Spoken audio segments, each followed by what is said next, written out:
It looks like a regular beach, but something sets off an alarm blaring in your head. The sand looks too red, the sun is too bright, the wind is all wrong, it's hard to breathe, and there's no water in the ocean. Well, panic not. It's normal, since you're on Mars. For the longest time, we've seen Mars as a dry, lifeless dust ball, a freezing desert where water exists only as ice or vapor. But new research suggests that billions of years ago, it was a totally different place. And instead of endless dust, it may have had something much more familiar to us – sunny, sandy beaches. Scientists from Penn State, UC Berkeley, and Guangzhou University studied radar data from China's Zhurong rover. It started to roll across Mars in 2021.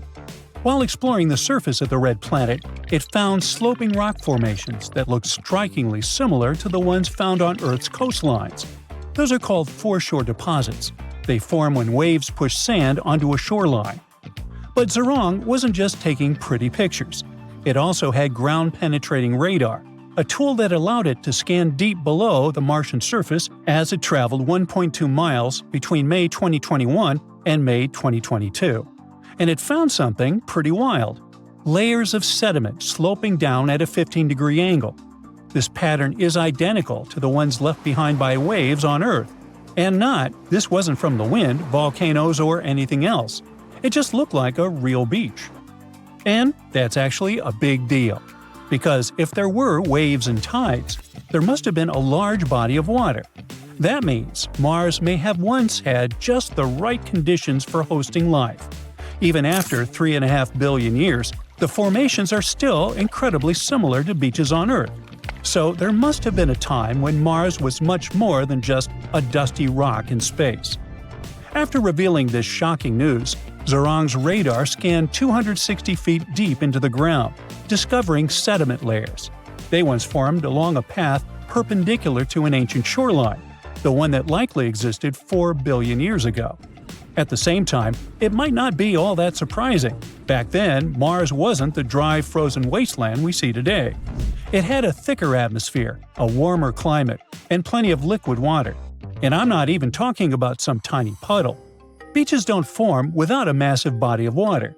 For waves to shape the land like this, there had to be rivers flowing into a vast ocean.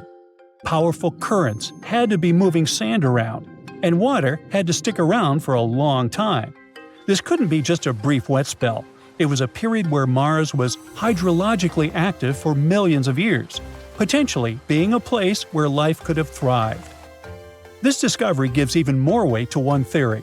It has been puzzling scientists since the 1970s. That's when NASA's Viking spacecraft snapped images of what looked like a shoreline wrapping around Mars's northern hemisphere. But there was a problem. The shoreline was all over the place, with elevations varying by up to 6 miles. Wow, which is nothing like our flat, mostly consistent shorelines we see on Earth. This difference made scientists doubt that a Martian ocean ever existed. For years, scientists have been trying to crack this mystery. In 2007, they suggested that Mars' rotation actually shifted billions of years ago.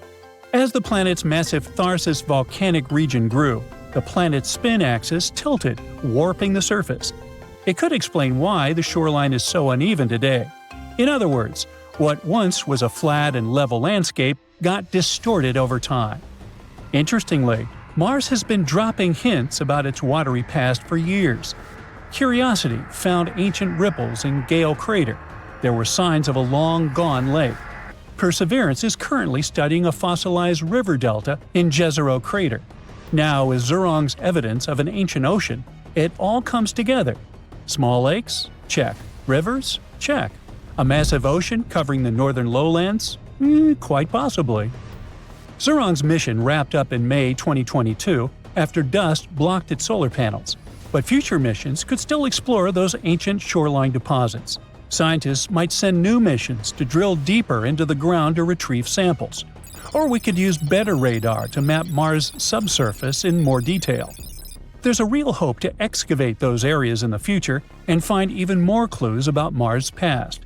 At the same time, NASA's Perseverance rover is already working hard in Jezero Crater collecting samples. Scientists hope that it will bring them back to Earth in the 2030s. While those won't include samples from the ancient ocean, they could still help us find out more about Mars's wetter history. For now, the discovery of ancient beaches on Mars gives us a peek into a time when the planet might have looked a lot more like Earth, with water, waves, and rivers. Now let's speak about the Perseverance rover that's still working on Mars in more detail. It has a special drill on its arm and uses it to scrape off the dust and top layers of rock, making small 2-inch wide circles in Jezero crater. Once, one of its cameras took a close-up photo, and the image showed that the rock wasn't smooth.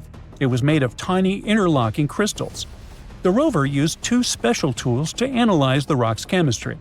The results confirmed that the rock, named Rochette, was volcanic. It meant it formed from lava or magma, not from mud and clay, like scientists had expected from a former lakebed. Perseverance, also known as Percy, landed on Mars in February 2021, along with a small helicopter named Ingenuity. It is the most advanced rover ever sent to Mars, following in the footsteps of Curiosity, Spirit, Opportunity, and others. But Percy has a different mission. While older rovers mainly studied Martian rocks and climate, Perseverance is searching for signs of past life. Scientists chose Jezero crater because it looks like it used to be a lake where tiny life forms could have lived. The rover drills, scrapes, and collects rock samples to study with its science tools. It also saves some samples to bring back to Earth in the future for even closer study. Perseverance has found some surprising things on Mars. Scientists studying the data it sent back have discovered that Jezero crater has changed a lot over time. Long ago, this area had flowing lava, a lake that lasted for thousands of years, rivers that carried mud and sand, and even massive floods that brought in rocks from far away. It means that Jezero's history is more active and unpredictable than scientists expected. This definitely made it harder to find the sedimentary rocks they were looking for. But it has also revealed new places where ancient life might have existed. Another exciting discovery is that every rock Perseverance has studied so far contains carbon-based materials, the same stuff that life on Earth is built from. NASA's Perseverance rover also carries a special tool called MOXIE, which has managed to make oxygen from the carbon dioxide in Mars' atmosphere for the first time. Over 16 test runs, MOXIE produced about 4 ounces of oxygen. That's enough to keep an astronaut breathing for about 4 hours. It worked even better than expected, making up to 0.42 ounces of oxygen per hour. After running successfully for 2 years, MOXIE completed its final test in September 2023. It brings us one step closer to sending humans to Mars in the future. In any case, back to the discovery of ancient shorelines on Mars. This finding might help us see the red planet with new eyes. Water might have been flowing across its surface for tens of millions of years, carving out lakes, rivers, and even a vast ocean. What else have we misunderstood? Did Martian dinos stroll across the vast green valleys of the planet? Or were those bizarre marine creatures the likes of which we can't even imagine? Well, we don't know yet, but one thing is very likely. Mars had an era of warmth, water, and maybe life. The red parched earth under your feet is shaking. Large cracks are opening in the ground, threatening to swallow you. But unlike on Earth, these quakes aren't coming from within the planet. A threat coming from space is triggering them. Scientists have made a shocking discovery about Mars quakes.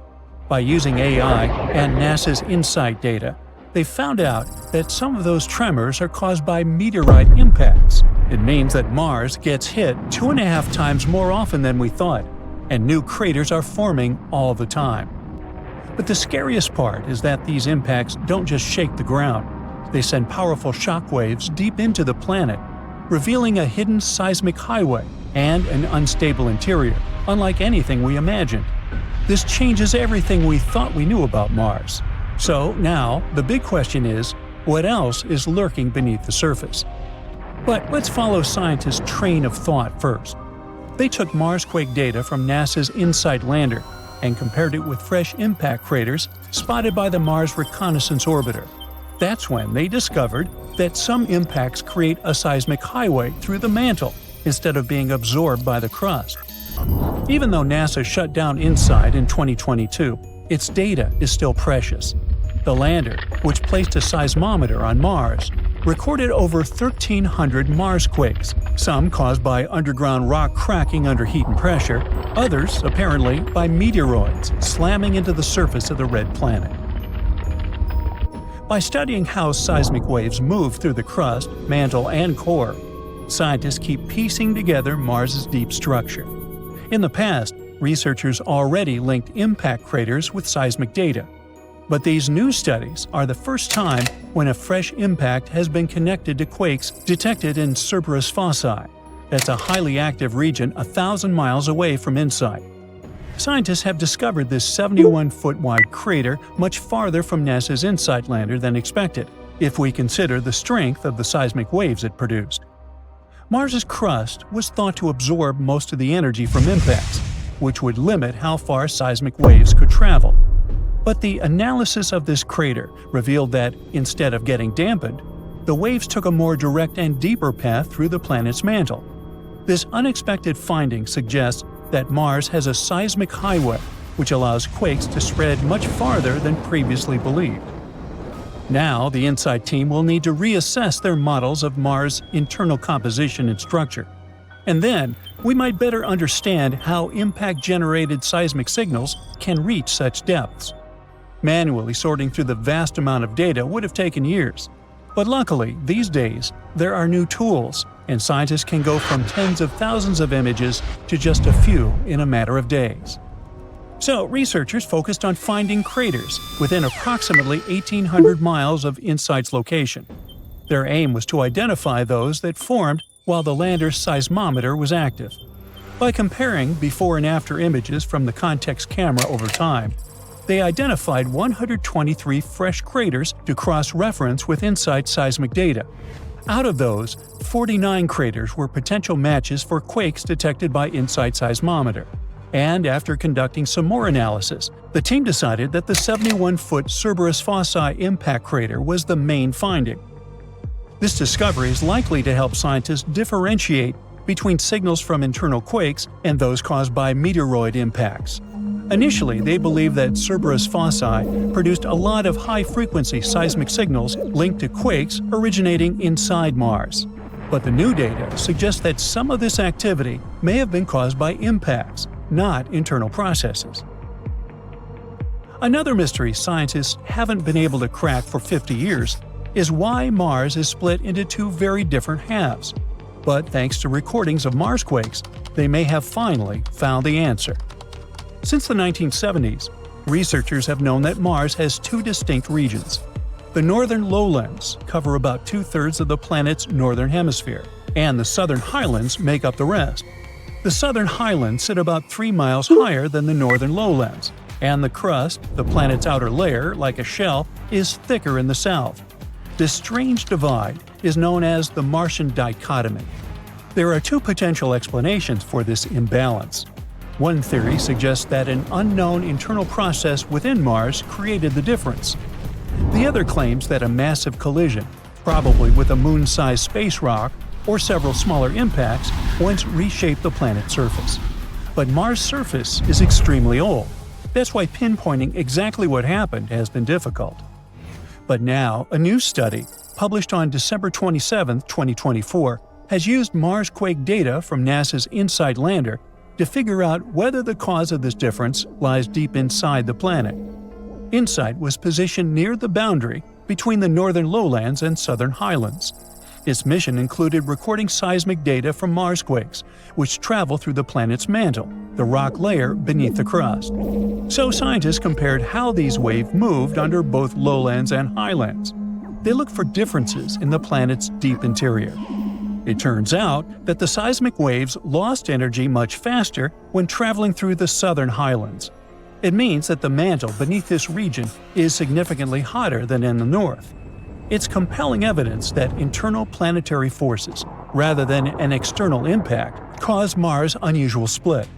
The research team believes that the temperature difference between Mars' two halves can be traced back to ancient tectonic activity. It once shaped the planet, but later stopped. At some point in the past, Mars had moving tectonic plates, like Earth's. As these plates shifted, they, along with the molten rock beneath them, could have created the Martian dichotomy. But eventually, the movement stopped, leaving behind what scientists call a stagnant lid. That's a thick, immobile layer over the planet's molten interior. If this turns out to be true, it might mean that the mantle beneath the southern highlands is still pushing upward, while the mantle under the northern lowlands is sinking deeper toward the planet's core. This ongoing process could explain why Mars' crust is thicker in the south. At the same time, we can't completely rule out the idea that an external impact created the dichotomy. Some recent studies suggest that a giant collision could still be a possible explanation. To solve this mystery for good, scientists will need more Marsquake data and detailed models of how Mars originally formed. By the way, if you ever decide to visit Mars, you might come across the hero of our video today, the InSight lander itself. It was supposed to launch in March 2016, but a problem with one of its instruments caused a delay. It was a vacuum leak in the seismometer. NASA rescheduled the launch for May 2018, and the issue was fixed in the meantime. But this delay increased the total cost from $675 million to $830 million. Still, InSight successfully landed on Mars on November 26, 2018. But over time, dust built up on its solar panels, making it harder to recharge. The InSight lander runs on solar panels and batteries, but it needs occasional wind gusts, called cleaning events, to clear dust from the panels. Unfortunately, the place where InSight landed didn't get enough of these winds to keep the lander fully powered. By February 2021, during the Martian winter, thick dust had covered the panels, and they were only producing 27% of their full capacity. To save power, NASA started putting InSight into hibernation mode, shutting down instruments gradually to keep its electronics warm. They hoped better weather would allow the lander to recharge and wake up by July 2021.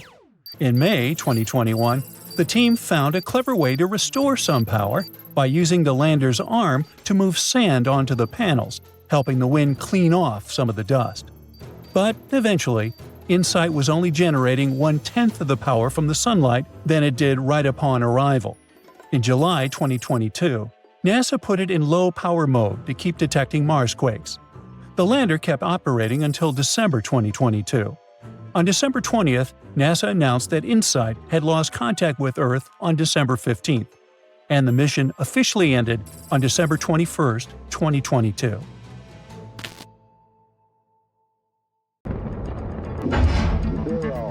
And we have liftoff. This is Mars Global Surveyor as America begins its journey back to the Red Planet. There's a weird structure on Mars, a square.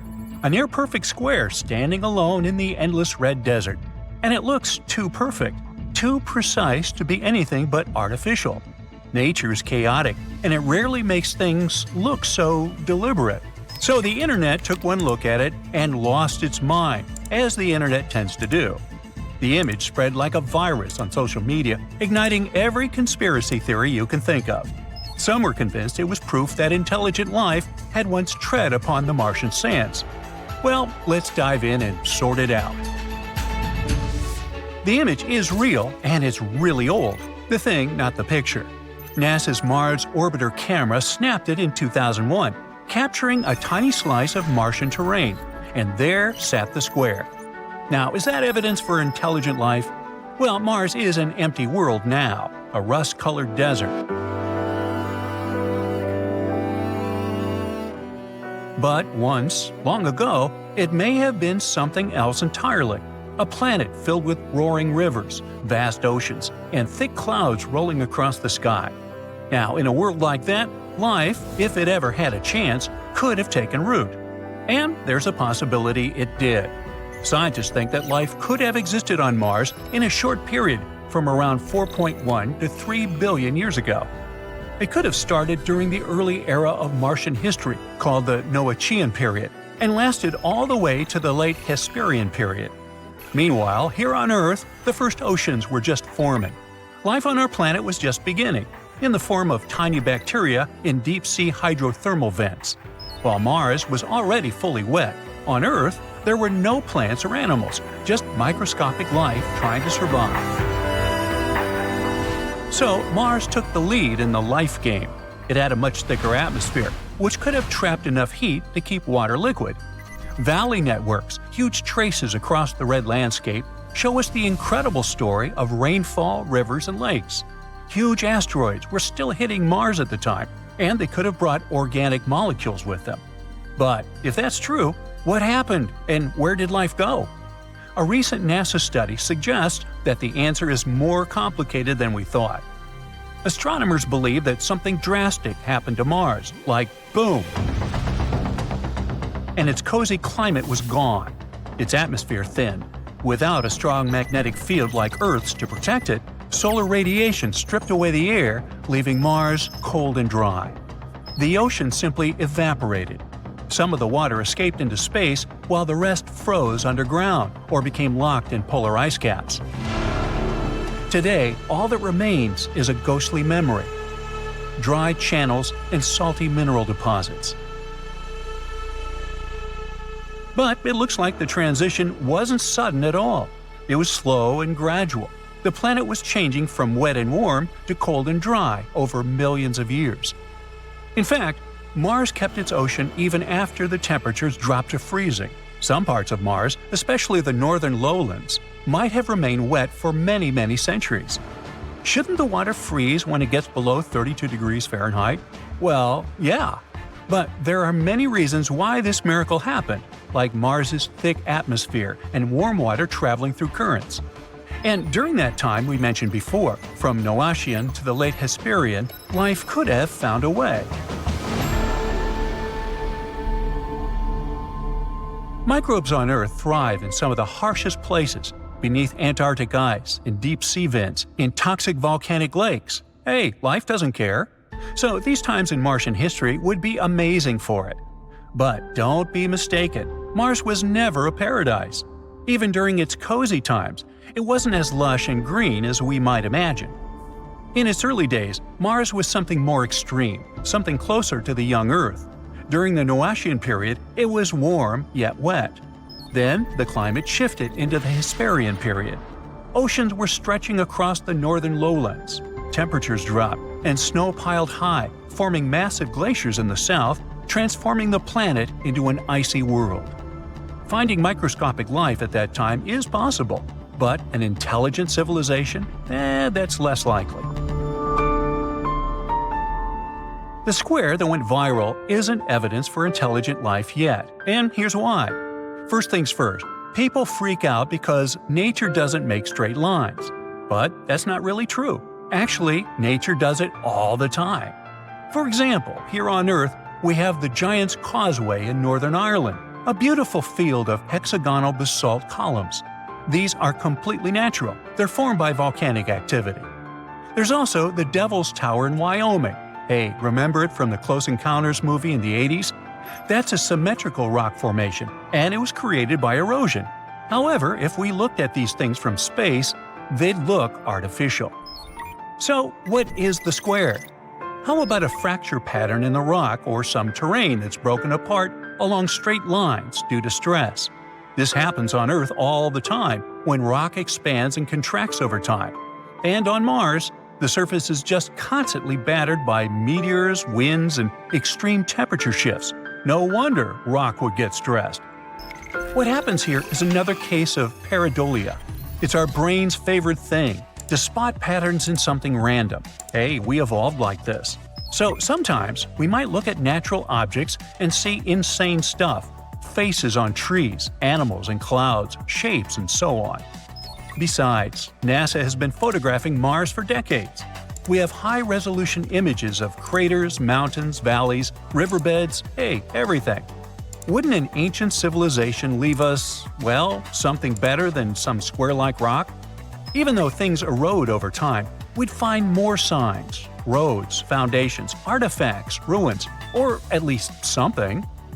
Though, to be fair, we do see something. The square wouldn't be the first time Mars has played tricks on us. Over the years, we've spotted everything, from tunnels to carved faces, even Bigfoot.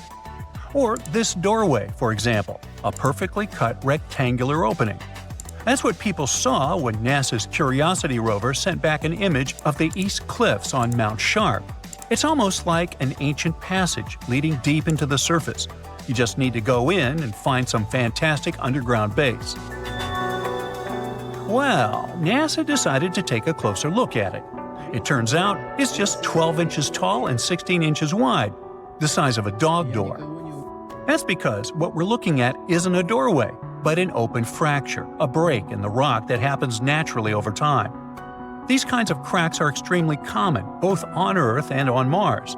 They form when bedrock is stressed, expands, contracts, or gets eroded by wind and time. If you walk through a desert here on Earth, you'd see plenty of similar shapes. Canyons, cliffs, and even boulders have fractures that, from the right angle, might look like doorways. They're just not getting photographed by NASA. Also, the straightness of lines turns out to be just a trick of perspective. If you zoom out, you'll see that it's just one small break in a much bigger rock formation. Or the infamous Cydonia face. The photo was taken back in 1976 by NASA's Viking 1 orbiter when it was scanning Mars.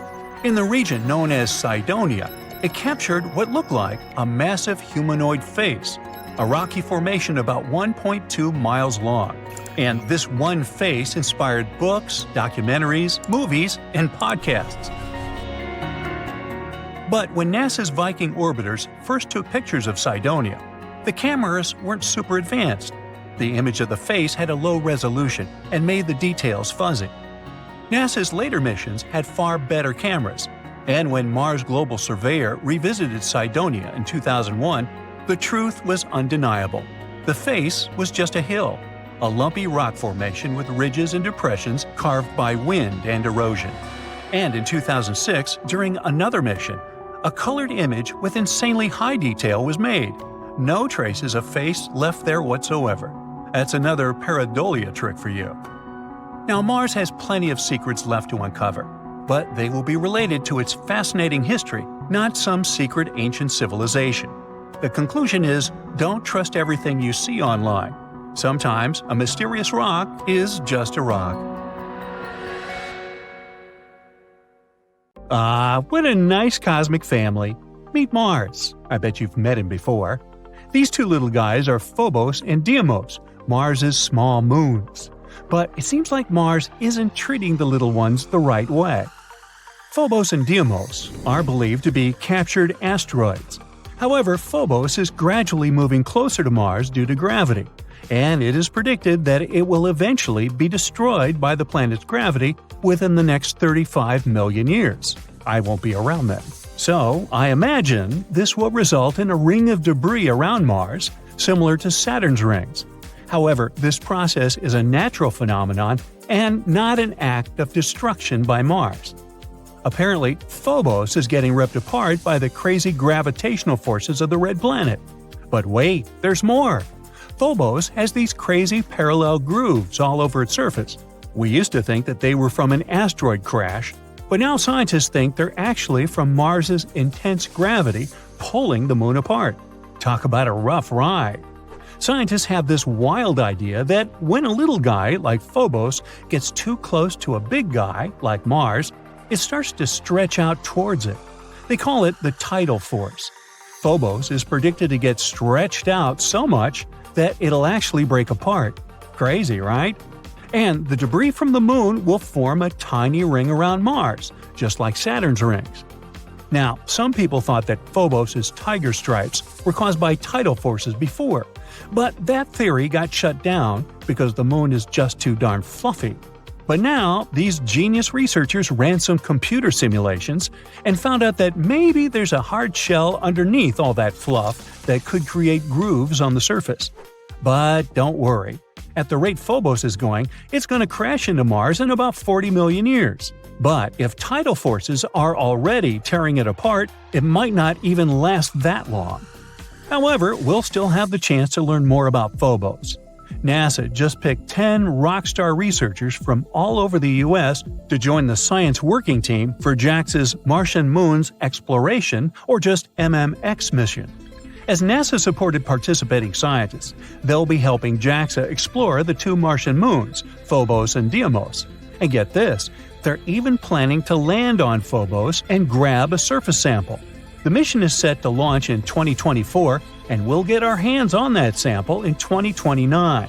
7 of the lucky researchers will be using the MMX flight instruments to conduct their research.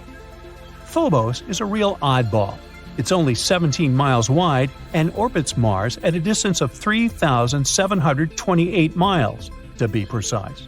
Now that's way closer than Earth's moon, which takes a whole 27 days to orbit us. But Phobos is in a death spiral toward Mars and is slowly falling towards the planet's surface at a rate of 6 feet every 100 years. But there must be a reason why Mars is acting that nastily, right?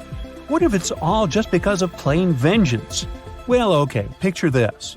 Mars is minding its own business, being all hot and watery like a young Earth. It's got a sweet magnetic field that's protecting it from cosmic radiation and keeping its atmosphere nice and thick. Hey, life is good. But then, at least 20 asteroids, each the size of a small country, come crashing down on Mars like a giant game of cosmic whack-a-mole. One of them even leaves a crater that's almost 2,000 miles wide. Now imagine how Mars must feel with 2 asteroids being its moons after what other asteroids did to the red planet. All these impacts are like a massive punch to Mars's gut, and its already weak magnetic field is knocked out cold. The core gets all overheated and can't circulate properly, which means no more magnetic field to protect the planet. It's like as if you were wearing nothing at the depth of the Mariana Trench. If it were possible, you'd be defenseless and chilly. That's basically what happened to Mars. So now, poor Mars is out there in the cold, unprotected from all those nasty cosmic rays. It's like going outside without sunscreen, not a good idea. But at least we can learn from Mars's mistakes and make sure Earth doesn't have the same fate. Maybe we should start investing in some asteroid insurance. But trust me, the red planet isn't mean at all. It's actually pretty friendly. While Mars may seem to be pretty tough for Phobos, there's something that might be thriving with Mars's help. So get this, a team of scientists found a way to grow rice on Mars. Yep, you heard me right. They used MMS, not the outdated way to send pictures, but a special soil called Mojave Mars Simulant. It's supposed to mimic Martian soil. And here's the catch, Martian soil has these nasty percolate salts that can be toxic for plants. So the team grew 3 types of rice, 1 normal and 2 gene-edited with mutations that make them better at handling stress like drought or salinity. And guess what? The mutant strains were able to root in soil with 1 gram of percolate per kilometer. Take that, Martian soil. But hold up. The rice grown in the MMS didn't turn out as great as the ones grown in regular potting soil. So the team decided to mix a quarter of the potting soil with the Martian simulant, and looky there, the plants started developing better. Now these scientists aren't just thinking about feeding Martians. They also want to see if their findings can help grow crops in places on Earth with high salinity. And get this, the whole project started when 2 researchers met for coffee and decided to try growing plants together. Well, isn't that nice? I suspect you're about to say, hey, but if you want to grow rice on Mars, you'll have to ship insane amounts of water from Earth, and it's not easy to quench this plant's thirst. You're right. You need about 449 gallons of water to only grow a pound of rice. But guess what? Scientists made a groundbreaking announcement at the Lunar and Planetary Science Conference in Texas. They found a relic glacier near Mars's equator. That's right, water ice on Mars, even near the equator. This is huge news, and could mean there's even more ice just below the surface. It's not just any glacier, it's a relic glacier that's estimated to be 3.5 miles long and up to 2.5 miles wide. It's like the size of a small town. It's got all the features of a glacier, including crevasse fields and moraine bands. But get this, it's not actually ice. It's a salt deposit that formed on top of the glacier while preserving its shape. So, how did this salt deposit form? Well, it turns out that volcanic materials blanketing the region might have something to do with it. When these materials come into contact with water ice, sulfate salts may form and build up into a hardened, crusty layer. Over time, erosion removed the volcanic materials, exposing the sulfates and revealing the glacier's unique features. This glacier is young, likely from the Amazonian geologic period. That means that Mars has had surface ice in recent times. Who knows what other icy secrets Mars is hiding? But hold your horses, there's still more research to be done. Scientists need to figure out if there's still water ice preserved underneath the salt deposit, or if it has disappeared entirely. And if there is still water ice at shallow depths near the equator, that could have major implications for human exploration. Imagine being able to extract water from the ground at a warmer location. That would be a game changer. So let's see what else these scientists uncover about our favorite red neighbor. Maybe someday we'll even get to visit that salt glacier statue in person. See you next time. Of all the creatures on our home planet, this could be the only animal that could survive harsh conditions on Mars. The tardigrade. These fellas have another name because of their unusual looks. Water bears, or moss piglets. They live literally everywhere across the globe, from coastal dunes to mountains, from the lush Amazon rainforests to the barren landscapes of Antarctica. Some live on land, but tardigrades are creatures that need water around their bodies to enable gas exchange and generally stay hydrated. That's why they prefer soil, moss, or leaves covered with a layer of water. And since they're aquatic creatures, they usually choose freshwater bodies like lakes, rivers, and ponds. You haven't come across these cool animals before because they're only 0.02 inches long. You can barely perceive them with the unaided eye. But since they're virtually immortal, we can assume they've developed some amazing survival tactics. If we loaded them in a tiny spaceship and sent them to Mars, they'd be a little shocked at first, especially because of the temperature. Sure, they can live through a wide range, even going below minus 458 degrees Fahrenheit and up to 302 degrees Fahrenheit. And Mars might seem like a very hot planet when you see it in pictures, but the temperatures there are actually low, way lower than on Earth. I mean, it's farther from the sun and has a thin atmosphere, so temperatures there can drop to minus 200 degrees Fahrenheit or go up to 70 degrees Fahrenheit. On Earth, the lowest temperature was recorded in Antarctica. It was minus 128.6 degrees Fahrenheit, while the highest occurred in California, 134 degrees Fahrenheit. Tardigrades are also pretty resilient when it comes to strong pressure. They can take one that's 6 times bigger than the pressure at the bottom of the ocean. Now, for every 33 feet you go down below the surface, the pressure doubles. So, at a depth of 2.4 miles, the pressure is 380 times greater than at the surface. And in the very deepest parts of the ocean, it can be 1,100 times greater. The pressure on the red planet is about 6 times stronger than in the ocean depths. So I guess it's a little bit too much. It would be hard for these little creatures to adjust to such conditions. They would have to evolve through the next few generations to become even more resilient so that they could enjoy their time on Mars more. The food could be one of their main problems though. Some tardigrades mostly eat plants like moss, algae, or some flowering ones, and they like them served with a portion of bacteria. Others are carnivores that eat smaller tardigrades or other microscopic organisms. Well, they'd find nothing like this on Mars.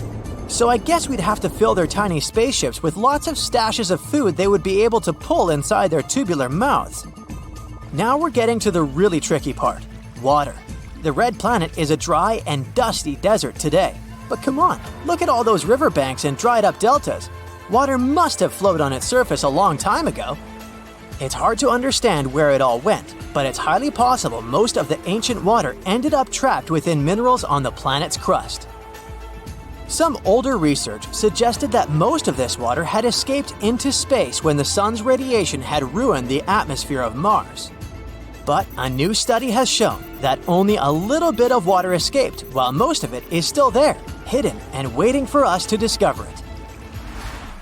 Also, a few years ago, researchers found signs of hydrated minerals on the slopes of the red planet, where they saw mysterious darkish streaks that seemed to flow. It mostly happens during warm seasons, since they fade when it gets cooler. These downhill flows could be evidence of real liquid water on Mars. Scientists have discovered some minerals that confirm this idea too. These minerals can lower the freezing point of water like salt does on icy roads. That's why scientists think there might be a shallow underground flow of briny water that causes these streaks. Tardigrades probably have excellent instincts, considering they can survive even in the toughest conditions, so they'd probably find water on Mars way before us. But even if they didn't do it right away, they would still have their tactics to stay alive for a while. If this creature loses 99% of its water content, it can survive by pausing most of its vital functions. It can remain in such a state for a couple of years. Tardigrades can absorb extremely strong impacts that would easily crush other animals, including us. They can withstand radiation levels so high that they could destroy a human. And even if we do send tardigrades to Mars one day, that won't be their first trip to space. In 2019, a spacecraft went to the moon, carrying thousands of tardigrades, the first lunar library, human DNA samples, and a DVD-sized archive that contained 30 million pages of information. The idea was to create archives of all the knowledge the human race had collected.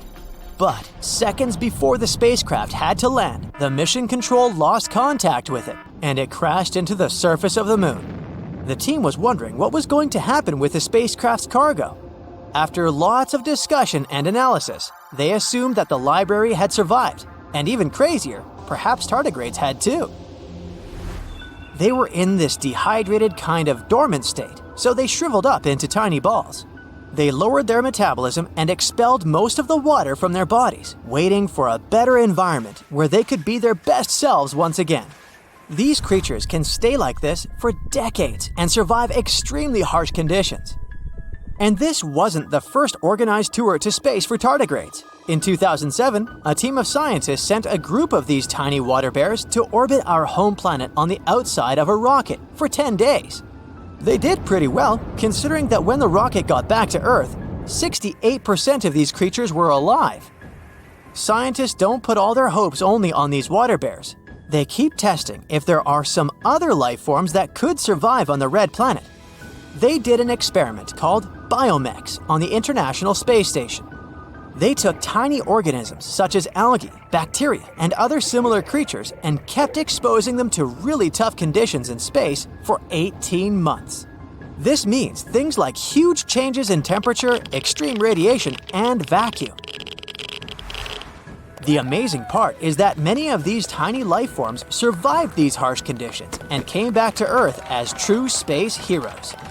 So they could probably deal with the hardships of living on Mars. Scientists studied archaea as well. Those are tiny ancient microorganisms that have existed in salty seawater on our planet for more than 3.5 billion years. Some of their relatives from the Arctic also survived in space-like conditions. But life on Mars doesn't have to be a whole new thing. Billions of years ago, the red planet might have been a bit like Earth. It most likely had water, and that's one of the key ingredients for life. Scientists believe tiny organisms called methanogens might have thrived there. They were hiding beneath the surface to stay safe from harsh radiation. These organisms could have breathed in hydrogen and carbon dioxide, exhaling methane gas. But as they gobbled up hydrogen, which was a powerful greenhouse gas back then, they might have cooled the planet too much. So it's possible these ancient microbes are still somewhere there, trapped in ice deep below the surface. They could be in a sort of deep sleep, waiting for better conditions to wake up, or some new cool friends from Earth. There are tons of weird things on Mars. Spoons, noodles, doors, even faces. Are they all really just rocks? Besides, it's not the only planet in our solar system full of mysterious things. Let's check them out. Recently, we found a strange thing on Mars that looks like a smooth, spoon-like object. It grabbed everyone's attention after NASA's Curiosity rover spotted it. The rock, with a handle and rounded tip, looks like it's floating in the rover's photo. People on the internet are puzzled about what it might be. Some are joking that it's a Martian's bowling pin, or even a shoehorn left by extraterrestrial creatures. But Andrew Good from NASA says it's not that exciting. Turns out it's just a rock shaped by the wind over a long time. These kinds of rocks with odd shapes are common on Mars. They're called ventifacts. Ventifact is a rock that can get scratched, dented, or smoothed out by tiny particles carried by the wind. You'll usually find these kinds of rocks in dry places where there's not much grass or trees to block the wind, and where there's a lot of sand blowing around. Sometimes, the wind can carve ventifacts into really cool shapes, like the mushroom rocks you can see in the White Desert National Park in Egypt. These rocks look like giant mushrooms because the wind wears away the bottom part faster than the top, making them stand tall and slim. Ventifacts aren't the only cool Martian rocks. Check out this series of surreal spikes protruding from the red surface. NASA's Curiosity rover stumbled upon them while exploring the Gale crater on Mars. They quickly caught everyone's attention. Twisting structures resembling spikes looked like some extraterrestrial doors. Even the SETI Institute, an organization focused on searching for extraterrestrial life, tweeted about the image, referring to it as a cool rock. But in reality, these are just hoodoos. These tall and thin spires occur when hard rock sits atop softer rock layers. Martian spikes are likely cemented fillings of ancient fractures in sedimentary rock, with softer material eroded away over time. Again, there are many hoodoos on Earth too. They're also called fairy chimneys or tent rocks. You can find them in places like Utah's Bryce Canyon and the Colorado Plateau. NASA is excited about these weird structures because they can help us learn more about the history of the Gale crater. There was also a rock that looked like a jelly donut. We called this rock Pinnacle Island. It was spotted by NASA's cameras. However, just 4 days earlier, it was nowhere to be seen. So how did it magically disappear? In a very anticlimactic way, it was kicked up by one of Opportunity's wheels as it traversed the Martian terrain. But there's still some mystery surrounding that jelly donut. Analysis revealed that Pinnacle Island contains unusually high levels of sulfur and manganese. Both of these things are water-soluble. In other words, there might have been some water action that created these elements in the rock. So this tiny thing suddenly caused a lot of drama, and an entire lawsuit against NASA. It claimed that the agency failed to investigate a possible fungus growing on Mars. Jelly donut fungus. But not all our findings are natural. Another puzzling discovery was this thing the Perseverance rover spotted. It's something that looks like tangled spaghetti or string. Just like the donut, this mysterious object showed up in a rover camera image and then vanished from the sandy ground in several days. It turns out that it could be debris from the rover's landing system. Perseverance landed in the Jezero crater in February 2021. It had a rough landing and accidentally scattered debris around. Some of these debris pieces have been showing up in the rover's images for a while now. The string-like object is likely a piece of shredded Dacron netting, which is a type of fiber used in thermal blankets. These blankets help regulate equipment temperatures during the super hot process of landing on Mars. It probably underwent significant unraveling and shredding due to strong forces during the landing.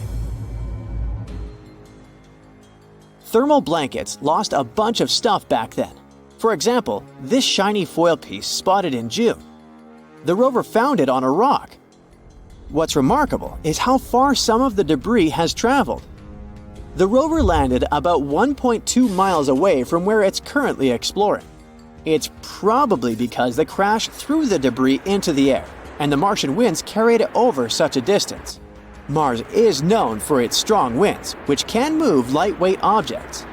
However, while it's fun to stumble upon them on images, there are concerns about the debris and trash on Mars. We haven't even fixed this problem on Earth, and we're already creating it on Mars. The debris we left on the red planet is already accumulating in an area called Hogwallow Flats. Plus, the debris can accidentally contaminate the sample tubes used for collecting Martian rocks. So far, NASA isn't overly worried about this, but they're keeping a close eye on it to prevent any issues with the rovers. Now, how about not things, but animals? Curiosity caused quite a stir when it captured something that looked like a rat on Mars. Some started speculating that it could be evidence of indigenous Martian life. or even that this rodent was brought along by curiosity. But the Mars rat, once again, turned out to be just a weird rock. It looked interesting because of the natural processes like wind erosion and mechanical abrasion. We also found some worm-looking things. Curiosity snapped a picture of a formation that looks like worms wriggling across the Martian landscape. Despite its tiny size, this formation stands out with its unique shape and rough texture. It's probably made of durable material resistant to Mars's harsh erosion. And finally, our top mysterious finding is the face on Mars. Cydonia is a region on Mars that has captured both scientific and popular interest. It's located in Mars's northern hemisphere. It lies between heavily cratered regions to the south and relatively smooth plains to the north. There's a theory that the northern plains may have once been ocean beds. Maybe Cydonia was once a coastal zone. This place is full of interesting and beautiful features that tell us a lot about the history of the Red Planet. But its most interesting feature was the Martian face. This thing gained widespread attention when it was snapped by the Viking 1 orbiter in 1976. Some believed that it was evidence of a long-lost Martian civilization. At first, NASA dismissed it as a trick of light and shadow. But after some analysis, it turned out to be, yep, another rock. We also saw a face of a bear. It was captured by the high-resolution imaging experiment camera. In an image, we can see a circular fracture pattern that looks like a bear's head, with two craters forming the eyes and a V-shaped collapse structure like the nose. The head likely formed because something heavy settled on top of an old hole in the ground. This hole was filled with either lava or mud. The nose-like feature is speculated to be a volcanic or mud vent. But why do we keep seeing these strange things on Mars? Sometimes our brains can trick us into seeing things like faces or objects in rocks and other things. But these are just illusions called pareidolia. Pareidolia is a psychological phenomenon that makes us see familiar patterns or shapes, especially faces, where none actually exist. It's because the brain encounters something it doesn't recognize or understand right away. It tries to find things that look the most like this one. So it sees random patterns, textures, or sounds as something meaningful and recognizable. That's why a chair and clothes on it seems like a super creepy human-like figure at night. It also causes you to see faces or shapes in clouds, or hear recognizable sounds and even words in random noise. It's a fascinating proof of the power of our perception, but we also should be careful with it and not let our imagination run wild. Mars can be secretly messing up the depths of our oceans. The Red Planet is 140 million miles away from Earth, so we once thought that it couldn't have much of an impact on us. But that changed recently with the discovery of some kind of butterfly effect. What starts with a small gravitational pull in space ends up creating giant whirlpools down here. This suspicion began when scientists decided to explore almost 300 deep holes drilled in the ocean floor, which were made back in the 60s. Their goal was to understand the strength of deep ocean currents by analyzing sediments. Materials like sand or mud that accumulated at the bottom of the ocean over the last 65 million years. The bottom of the ocean has layers upon layers of sediments. When these layers show a continuous pattern, it means that the materials have been gradually layering over time without any sudden interruptions. In other words, deep currents were calm and stable. But the researchers also noticed a strange pattern. During specific time periods, they couldn't find any records of sedimentation, which means that something else was interrupting this process. The most likely reason for these gaps was the presence of intense currents at the bottom of the sea. Because they were so strong, they probably moved sediments from their original spots. But here's the weird part. All the gaps identified in the study occurred at intervals of exactly 2.4 million years. The data showed a total of 27 gaps. That can't just be a coincidence. So the scientists realized they were not checking simple breaks in the sedimentation process, they were analyzing the presence of cycles. According to experts, the only plausible explanation for them lies in space and is probably the result of something known as the astronomical grand cycles.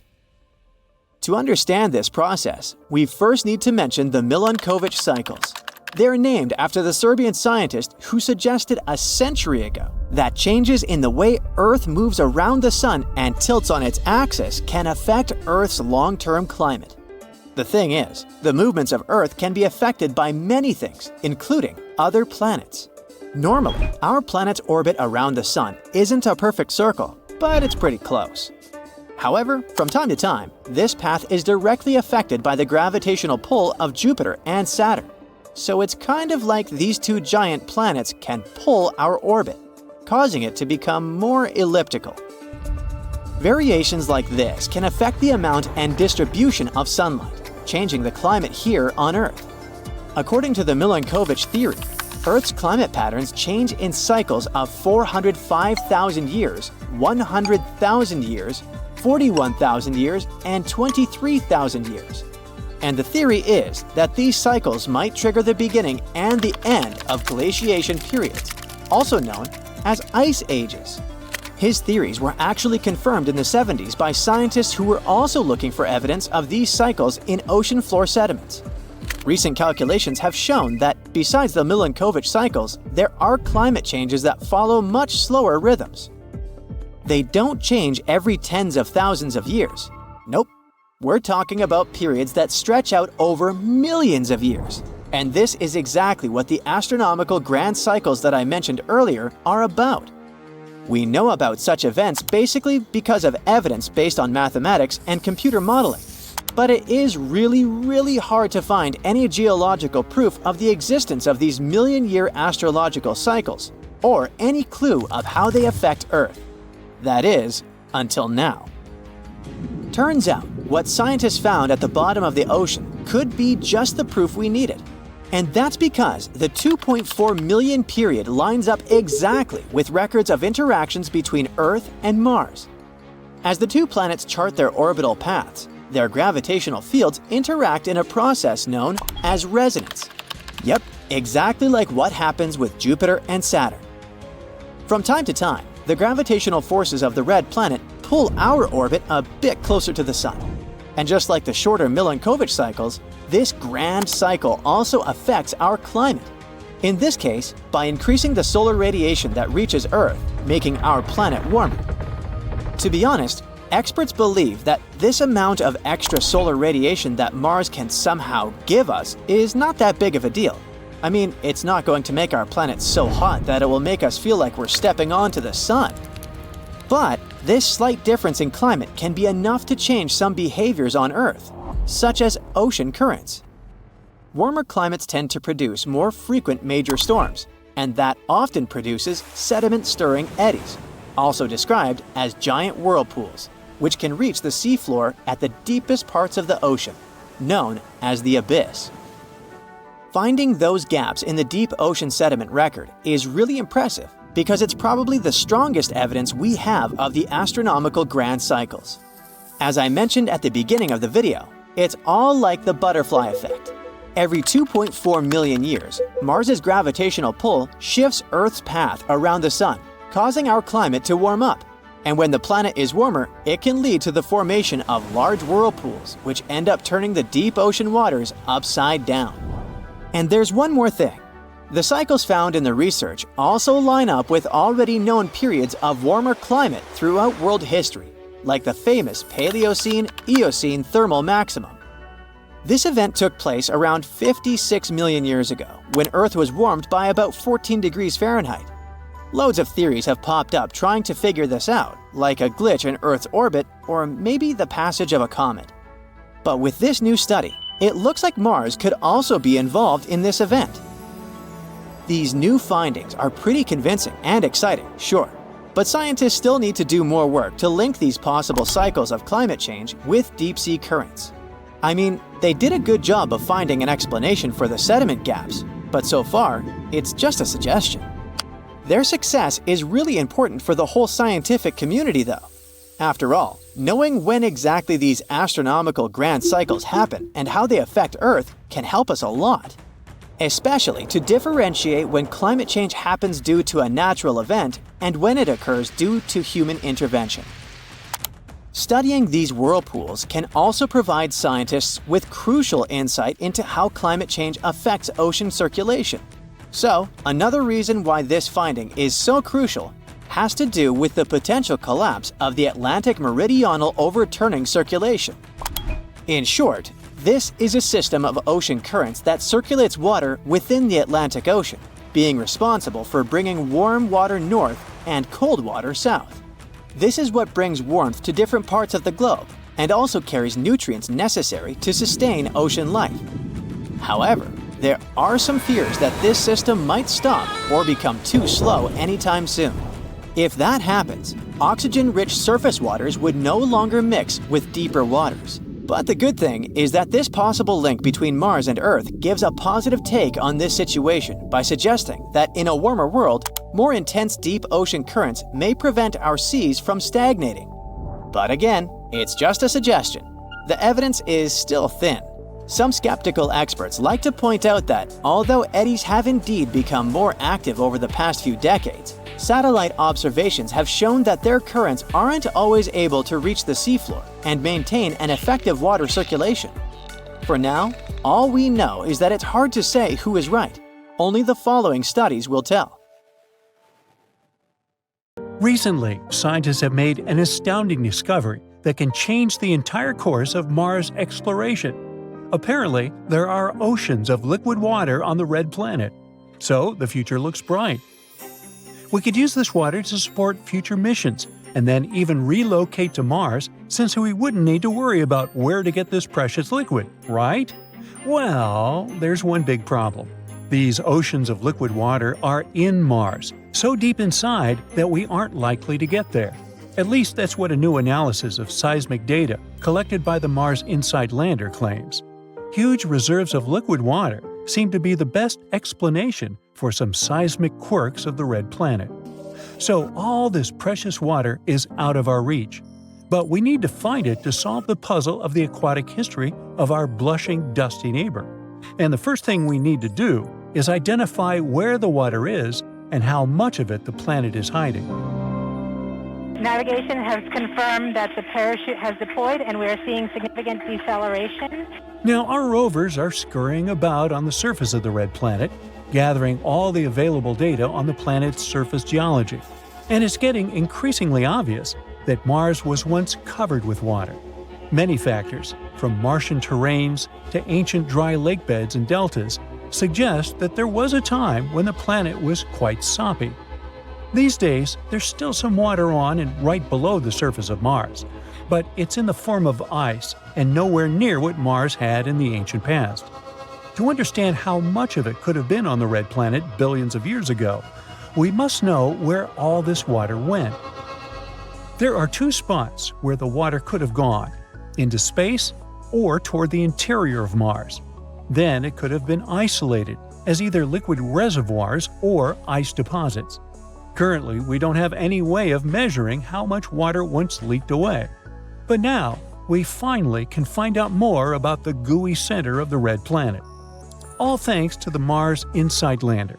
It isn't operating anymore, but from November 2018 to December 2022, it was listening to the hums and rumbles and monitoring the activity below its feet. The thing is, acoustic waves generated by seismic activity deep inside the planet can change according to the composition and density of the material these waves are moving through. And scientists can get a lot of information analyzing the behavior of seismic waves. In this case, they used a model similar to those used to map underground oil fields and aquifers on our home planet. Then, with the help of this model, they analyzed the data gathered by InSight on Mars. They discovered that the best explanation could be that there was a layer of fractured rocks whose cracks were filled with water deep under the surface of the red planet. That layer could be at a depth of 7 to 12 miles. That's why it would be extremely tricky for future missions to get to it. And still, the new discovery could help us understand the Martian water cycle. Confirming the existence of a large reservoir of liquid water can help us sneak a peek at what the climate on Mars used to be, or what it could be like one day. And if once Mars had a lot of water, it could have been habitable in the ancient past and might become habitable in the future. Water is crucial for life as we know it, so underground water reservoirs on the red planet could already be habitable. Maybe, while we're talking, tiny microorganisms or even some tentacled creatures are living their lives in the comfort of their underground home. On Earth, super deep mines do host life, and the bottom of the ocean, with its immense unbelievable pressures, isn't lifeless either. So far, we haven't found any evidence of life on Mars, but for now, it sounds like this place has the potential to sustain life. InSight data has shown that there isn't likely to be a lot of water ice in the upper crust of the planet, at least in the region around the lander. But if it turns out that there is a water-rich layer deep below the surface and stretching around the entire globe of the planet, then there would be enough water to fill ancient ocean beds and even more. Now, Mars isn't the only place outside Earth where there is water or where we might one day find water. Take the good old Moon, for example. On Earth's natural satellite, water can be found all over the surface, but it's not the water you might be imagining. On the Moon, water remains mostly as ice, and it's distributed unevenly. For example, the poles of the Moon are the regions that never receive sunlight. This is the reason they're extremely cold, and it's no wonder there's a lot of ice there. The ice in these areas is often mixed with the lunar soil and hiding deep below the surface.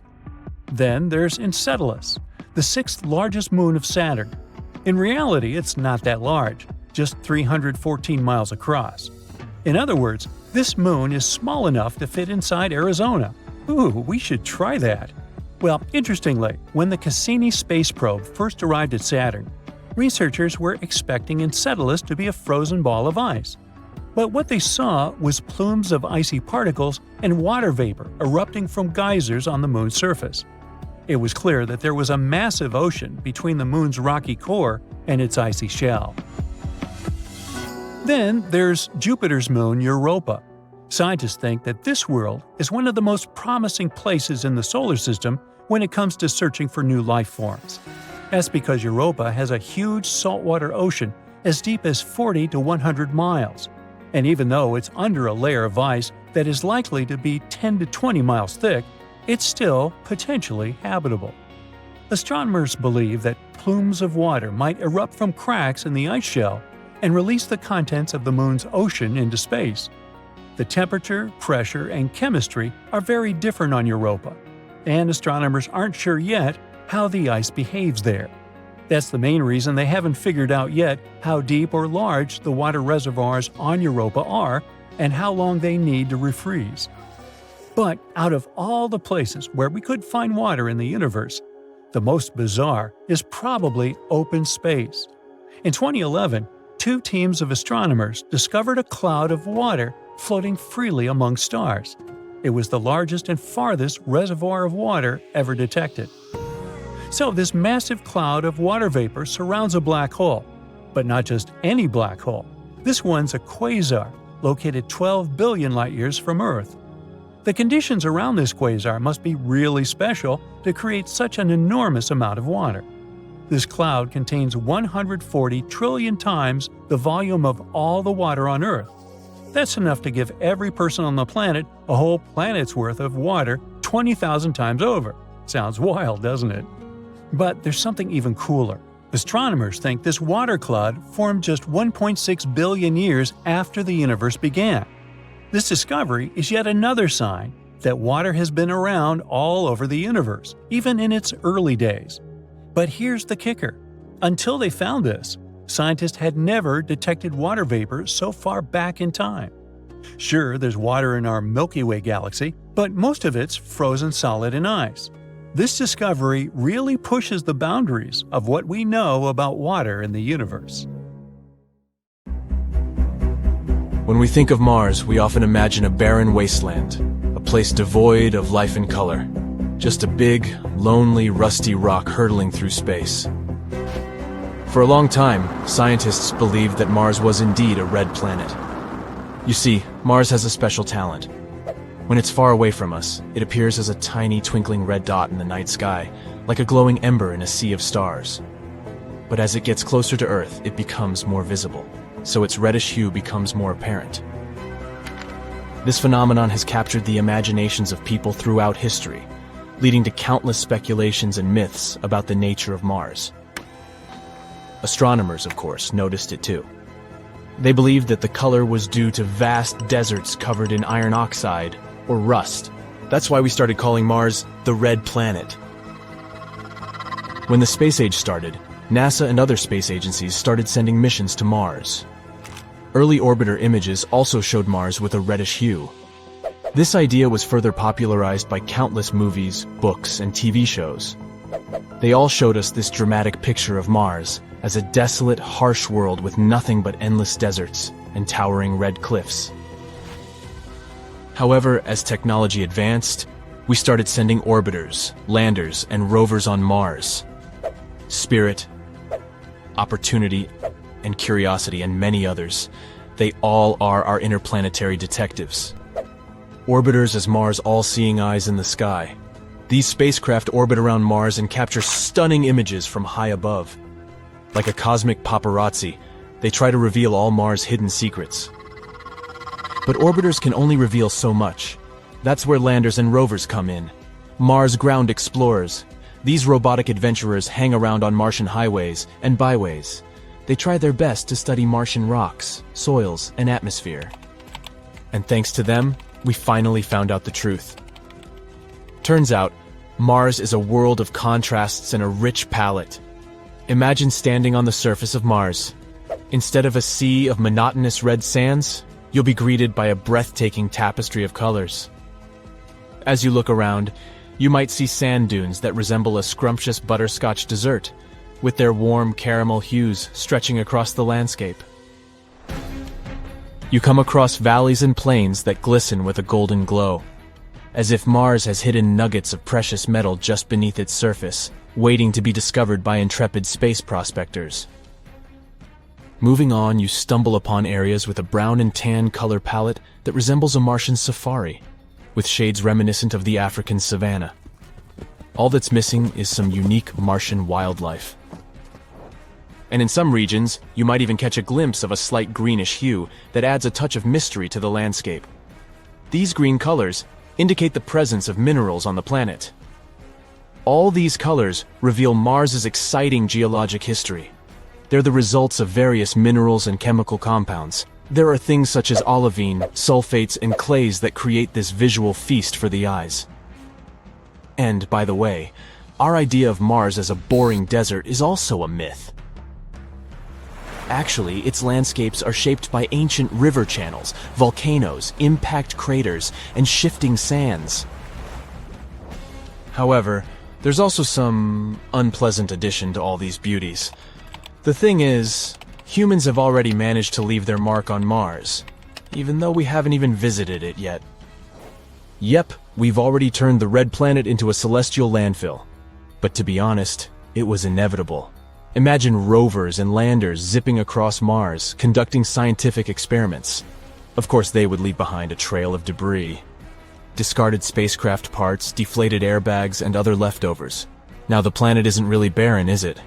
Well, at least it will become a treasure trove for archaeologists of the future. But it also serves as a cautionary tale. We need to remember to stay responsible during our space exploration. So, now we know that the real Mars is a vibrant world of surprises. But this isn't the only cosmic body in the solar system that turned out to be cooler than we thought. Remember Pluto? That guy who was once known as the 9th planet in our solar system? And now we consider it one of the dwarf planets. So the latest research has revealed to us very interesting things about this fella. Pluto is often depicted as a tiny, frozen world covered in ice, like a cosmic popsicle. But when the New Horizons spacecraft zoomed past Pluto in 2015, it revealed the true appearance of this planet.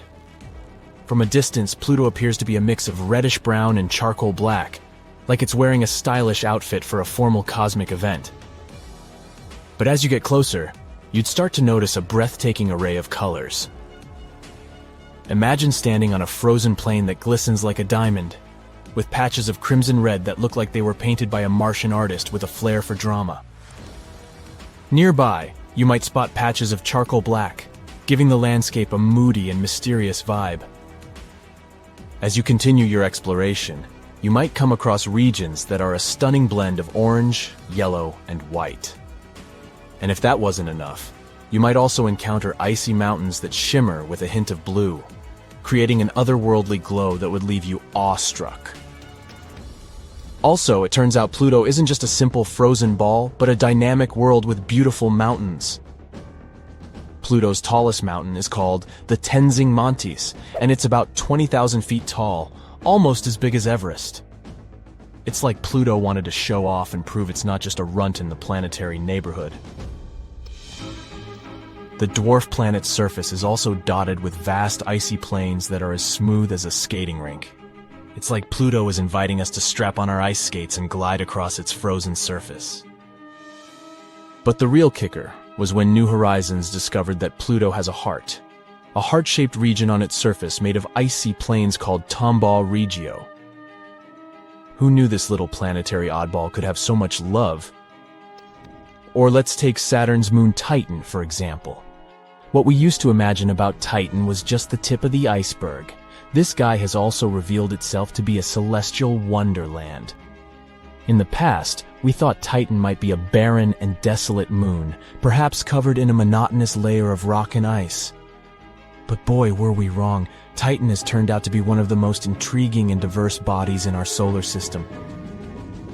First of all, forget about the dull grays and browns. Titan's surface is actually draped in a thick haze that creates an ethereal orange glow, like a mystical mist that adds an otherworldly touch to the landscape. Titan also has lakes, rivers, and even seas. But hold your horses, we're not talking about water here. This moon is too cold for liquid water to exist in its frigid atmosphere. Instead, its lakes and seas are filled with liquid hydrocarbons, like ethane and methane, which act as the main liquid on this moon.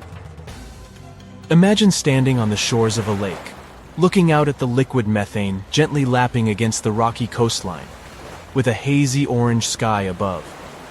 It's like a surreal blend of Earth and extraterrestrial worlds, all rolled into one.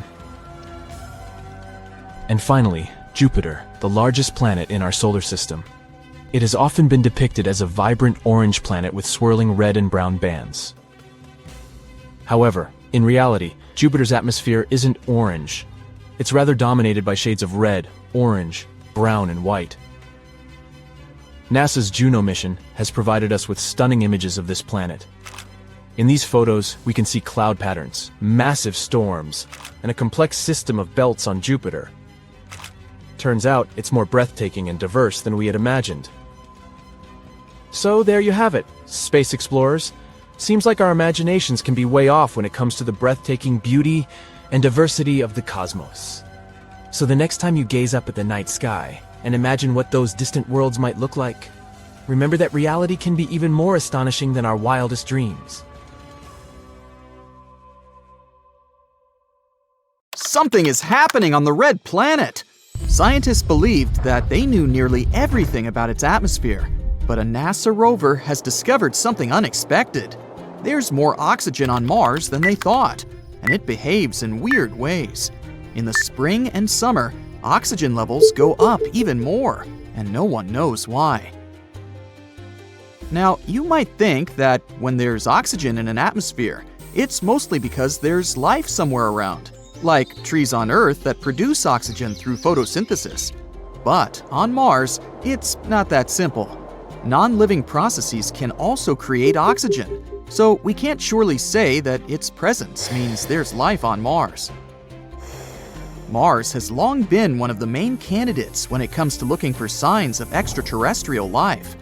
Back in the 90s, scientists announced they had spotted potential proof there could be life on Mars because of microbes they had found in a meteorite that had arrived from the red planet. It looked like they had found fossils of bacteria.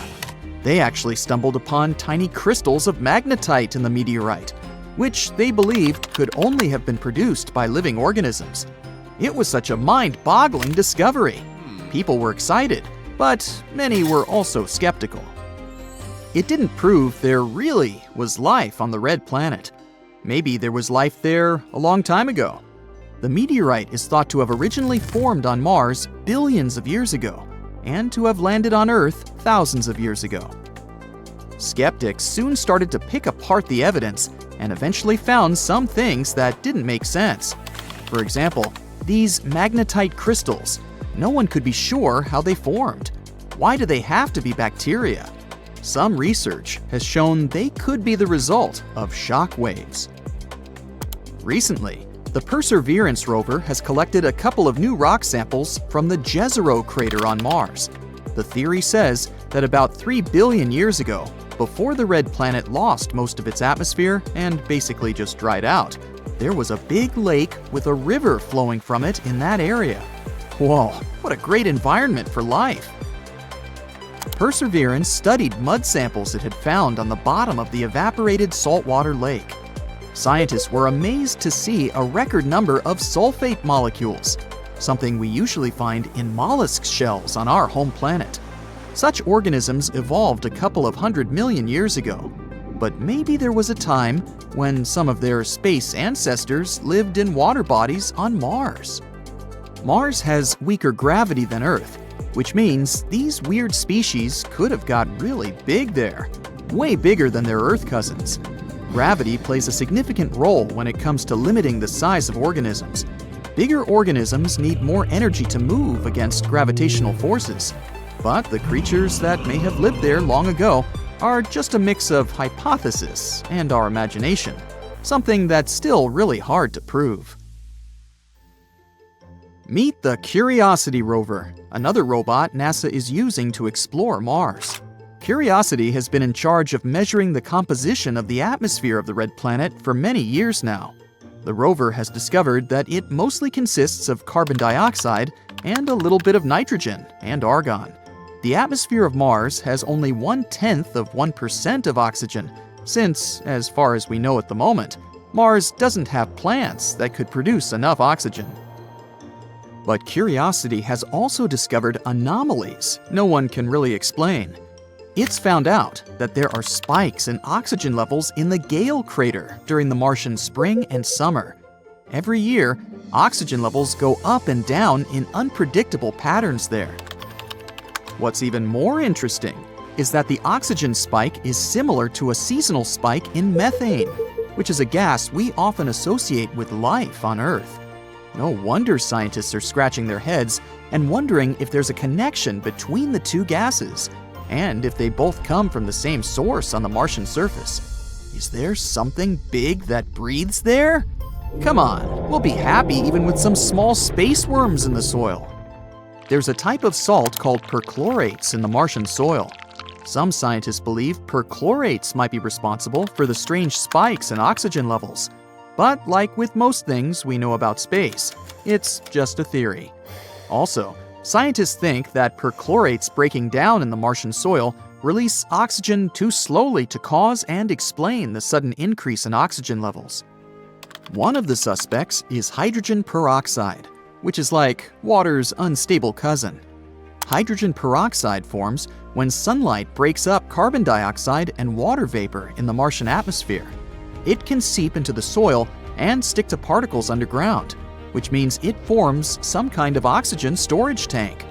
Some data even show there are pockets of subsurface water in the Martian soil that may be hiding enough dissolved oxygen to actually support life. But even if the hydrogen peroxide could stay in the soil for millions of years, it would still only explain a small part of the increase in the level of oxygen. So you can't blame it for the whole thing. We can also take a look at an old experiment from the 1970s, where scientists found that moistening the Martian soil caused it to release a lot of oxygen. However, they did this experiment at a warmer temperature than the planet's average. And again, it doesn't explain how the oxygen spike keeps happening every year. None of the clues we have seems to fit the case. Mars may not have enough of its own oxygen, but it's possible to make this gas there. NASA conducted a small experiment where they tried and managed to produce oxygen on Mars. MOXIE is a device that can make oxygen on Mars. It managed to produce enough oxygen for an astronaut to breathe for 100 minutes.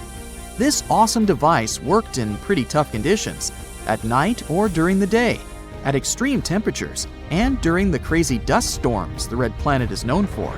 Despite all this, MOXIE still kept up with producing high-purity oxygen. MOXIE is a clever device that can make oxygen on Mars by taking in carbon dioxide from the planet's atmosphere and heating it up to incredibly high temperatures.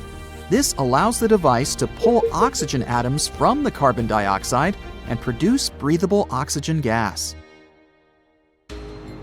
If we want to use MOXIE to make enough oxygen for human missions to Mars, we need to make a bigger version of the device.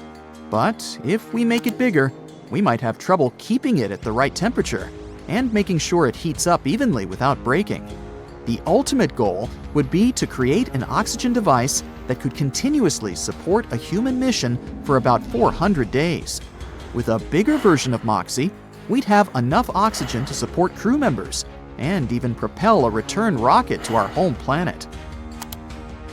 When you see the dusty red surface of Mars, you can't say it's a place that hides liquid water underneath. Some say it's too cold for water to exist on Mars anyway.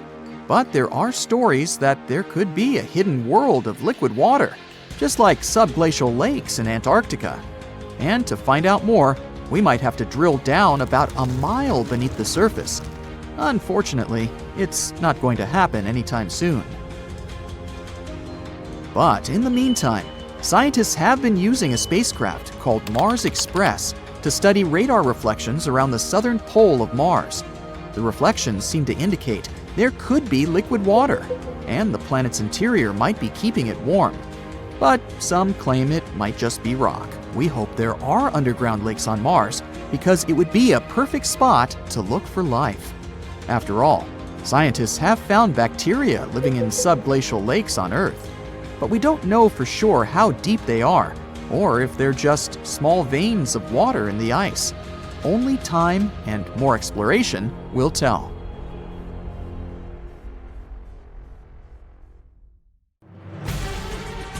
It seems like NASA and China are each planning to send humans to Mars. Both space agencies have tentative plans to launch the first crewed missions by 2033, right when Mars and Earth are playing a game of tag. And that's not all. Other missions may happen in 2035, 2037, and beyond. The ultimate goal is to build a Mars habitat for future exploration and research. So, how are they going to do that? Well, let's find out. Now, traveling to Mars isn't as easy as hopping on a rocket. The distance between our planets can change a lot over time, ranging from around 35 million miles to 250 million miles. And even with our best technology, it takes 6 to 9 months just to get to the red planet. So, a round trip to Mars could mean spending 3 years away from Earth, dealing with extra radiation and floating around in microgravity. But NASA's Jet Propulsion Laboratory has some exciting news. Scientists have been working tirelessly to design a minimal architecture mission to Mars. They're thinking that 2033 is the perfect year to make it happen. So here's the deal. Every 15 years, the rocky planets, Venus, Mars, and Earth, align just right to create a cosmic sweet spot. The mission will make the most of this rare alignment and perform an epic gravity assist maneuver using Venus. It's like getting a boost from a planetary slingshot. We'll speed up our spacecraft and reduce the need for making our own propulsion. The report also talked about some really cool ideas, like using nuclear power for spacecraft engines and using Martian resources to make things.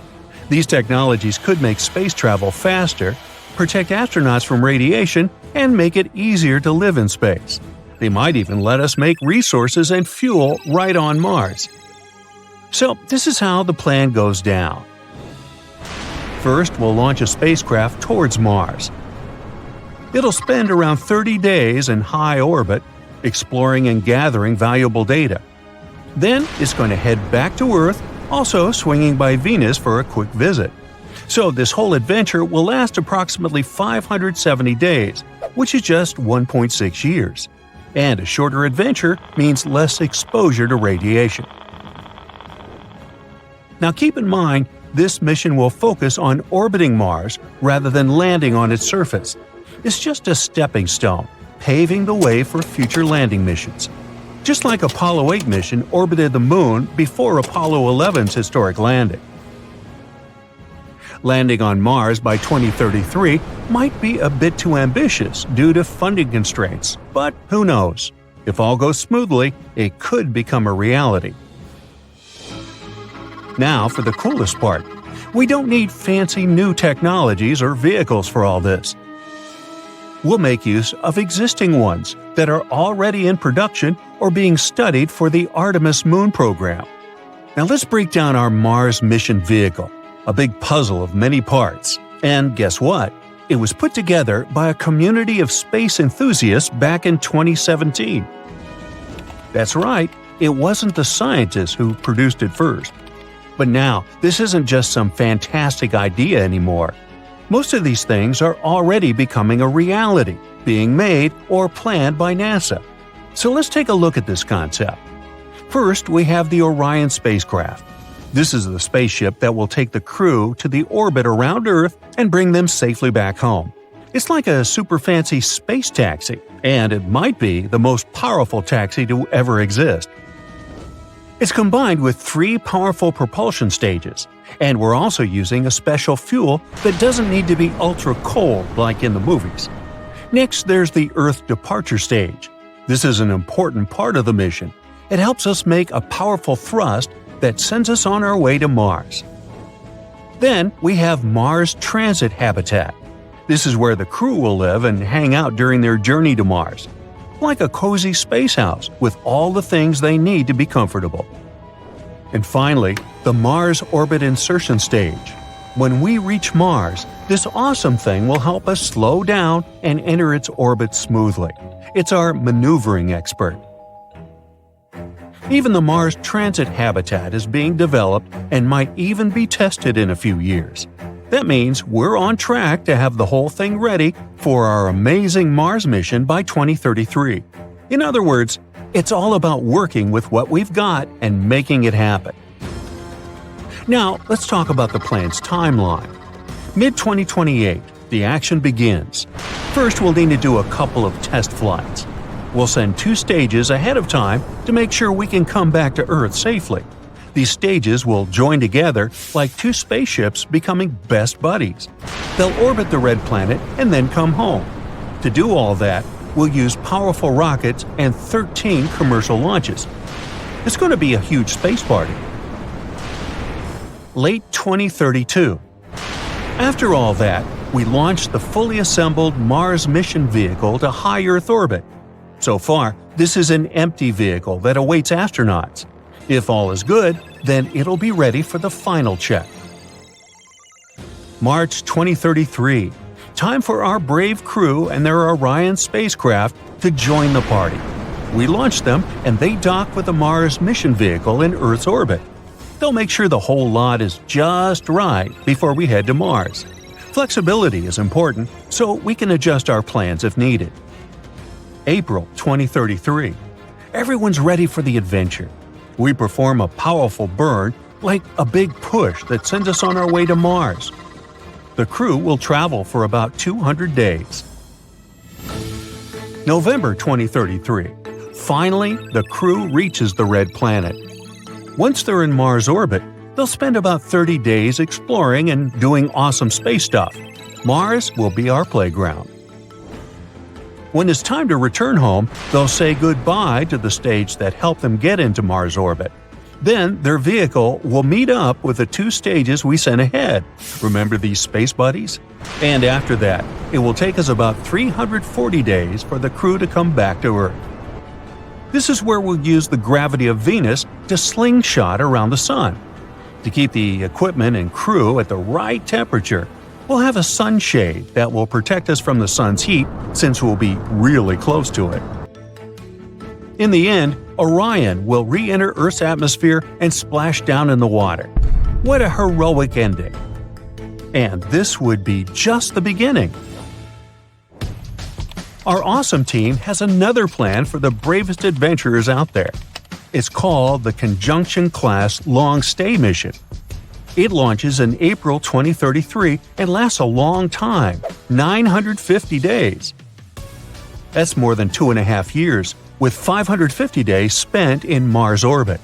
It requires fewer launches from Earth, but has some different challenges, like spending more time in microgravity and dealing with increased radiation. So we'll need some real space heroes for this one. But of course, there are some major hurdles to overcome before we can make all this happen. Experts closely looked at NASA's Journey to Mars program and found that the plan needs some serious changes. There are a few high-risk areas, like life support systems for long missions, using solar power for propulsion, making oxygen on Mars, and so on. They're also worried about timelines, funding, and many other things. So, according to them, sticking to a deadline of 2033 might be impossible with the current plans and budgets. Even aiming for 2035 carries significant risks and possible delays. But hey, space exploration has never been easy, right? With realistic determination, anything is possible. Most likely, the idea of sending people to Mars will be realized before 2040. NASA is working on finishing the plan and details to make this possible. So, even though we still have some tough nuts to crack before we can make it a reality, the dream of sending humans to Mars is exciting. It's a thrilling adventure full of challenges, discoveries, and the spirit of human exploration. So, let's show the universe what we're made of. And that would be mostly carbon. Hold on to your space helmets because NASA's Curiosity rover has just stumbled upon the wildest rock formation ever. And on April Fool's Day, isn't that just the weirdest coincidence? The device captured some images with some rocks that look like dragon bones. Now, let me take you back to 2012 when Curiosity made its grand entrance on Martian soil. It was like the queen bee of rovers, the biggest and most capable one at the time. And boy, has it been making waves since then. It's even discovered evidence of water and organic molecules on Mars. These findings were giant leaps in our quest to find out if Mars ever had its own little creatures. But hey, let's not forget that Curiosity is no spring chicken anymore. It's been trotting around Mars for a solid 11 years, and its heyday may have come and gone with the launch of the shiny new Perseverance rover.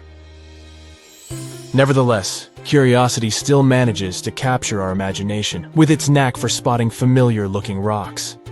From objects shaped like fish backbones to ones that resemble traffic lights, Curiosity has given us plenty to marvel at.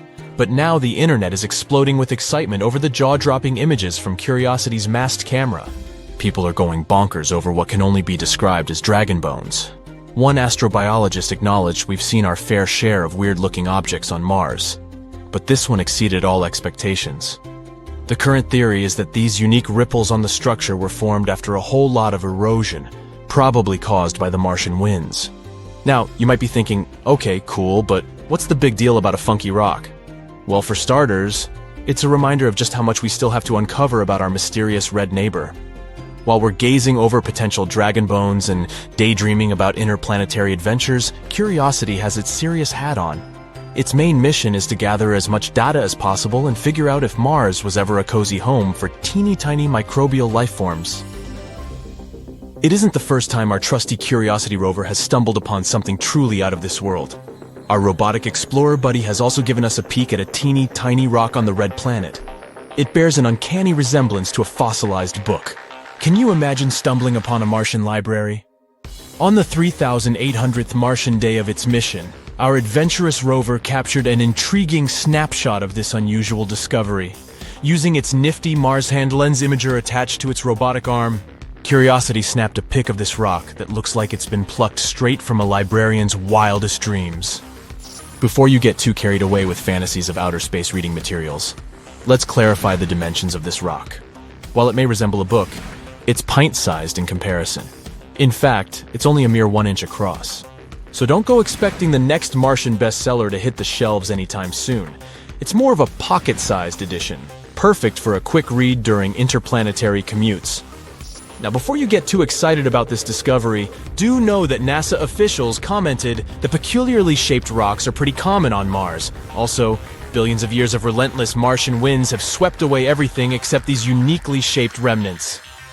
Curiosity has quite the eye for spotting unusual formations. Back in February 2022, our rover pal stumbled upon a mineral flower with branching patterns that looked like it had been styled by a florist.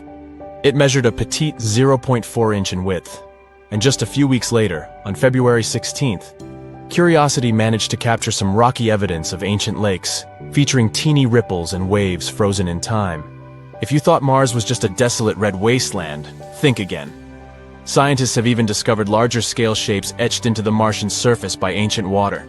For instance, there's a rock formation that bears an uncanny resemblance to the adorable face of a teddy bear.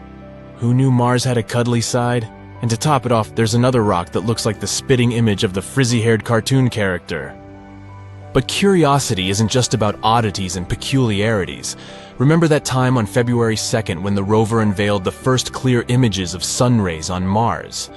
Picture this. As the sun dips below the Martian horizon during sunrises or sunsets, its rays create a mesmerizing sight as they pierce through gaps in the clouds. It's like Mother Nature's own laser light show. There are even images online with a so-called doorway on Mars. And no, it's not a secret passage for little green Martians to hop in and out of, if that's what you're thinking. The internet went bonkers when Curiosity captured a snapshot that seemed to reveal an object resembling a door. Cue the weird theories and intergalactic excitement, nothing to worry about, as experts have chimed in with a down-to-earth explanation. According to specialists who know a thing or two about Mars geology, this particular structure is most likely the result of natural erosion. Boring answer, I know, but erosion is yet again to blame here. However, some scientists have also chimed in with a dash of humor on the matter. They pointed out that the door stands at a modest height of less than 3 feet. So even if we were to believe it's a doorway for Martians, we'd have to imagine a particular type of tiny extraterrestrial beings, like Martian hobbits. But let's get back to reality, shall we? The consensus among experts is that this door is nothing more than a shallow opening in the rock, cleverly crafted by the forces of nature. Those visible layers were likely deposited around 4 billion years ago under sedimentary conditions, potentially in a river or a wind-blown dune. The winds on Mars have been hard at work, eroding these layers over time, leaving behind the intriguing features we see today. And if you look closely, you'll notice a few natural vertical fractures scattered throughout the image. These fractures are a result of rocks weathering on Mars, and the small cave-like structure we've affectionately nicknamed the door seems to have formed at the intersection of these fractures and the aforementioned layers. It's almost as if a gigantic Martian boulder decided to take a tumble, creating this whimsical cave entrance. There's also a famous Mars crater that's not just your ordinary, run-of-the-mill hole in the ground. It's chock full of shiny opal gemstones. According to a cool new study, those mysterious halos of rocks surrounding cracks in the Martian crater might actually be made up of water-rich opal gemstones. Can you imagine that? Mars, the planet of bling! Curiosity yet again came to the rescue and did some serious snooping around. It seems there's an ancient dried-up lakebed on Mars that is teeming with opal gemstones. These objects could be evidence that water and rock have been having a grand old time beneath the Martian surface. Much more recently than anyone had previously thought, that is. Now, when scientists start talking about water, you know they're on the hunt for signs of life. After all, water is pretty crucial for life as we know it. But here's the catch. Water isn't flowing on Mars anymore. So these clever scientists have to put on their detective hats and search for geological signs that water once existed there. What does opal have to do with water on the Martian surface? Well, to make opal, you need rocks with a whole lot of silica and some good old H2O. There's more. Researchers also dove deep into the Curiosity rover's image archive and discovered that these opal-rich halos are not just hanging out in one spot. Nope. They seem to be spread out all over the place in Gale Crater, which is like a huge ancient lake bed. So what did these clever scientists do next? They ran some tests, of course.